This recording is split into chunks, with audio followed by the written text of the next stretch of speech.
Akala mo maganda, pangit naman. Pangit pa ng kaya, pangit pa ng bukasan. Huwag mo naman ganyanin si Mami kahit ganyan yung Anong sabi niyo? Totoo naman talaga, Mami. Mami, huwag naman silang ganyanin. Papakain kita. Mami, Patayin mo ako, kaya ako patayin. Mami! Ito mangyayari sa'yo, wait lang. Nakikita mo to? Oh, nakikita ko. Bakit? Tingnan mo! Oo. Tingnan mo nga! Oo nga. Ayan. Mami! Ano yung mangyayari sa'yo?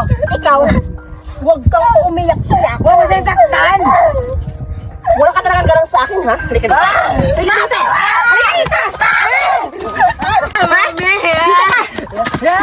Bakit na yan? Diyan ka, ha? Ha? Di ba sabi ko sa'yo, huwag mo ako ganyan-ganyan-ganyanin, ha? Yan ang mangyayari sa'yo. Ikaw rin ako nito. Diyan ka dalawa. Mami naman si Mami! Panagod namin sa atin. Alis ako sa bahay natin. Hindi ko na kaya. Piste ng mga bata! Kung hindi lang niya iniwan ng kapatid ko dito, hindi na ako makaganito. Ang stress! Grabe talaga. Mami! Mami! Oy, anak, bakit ganyan yung mukha mo? Mami! Mami! Alam mo ba,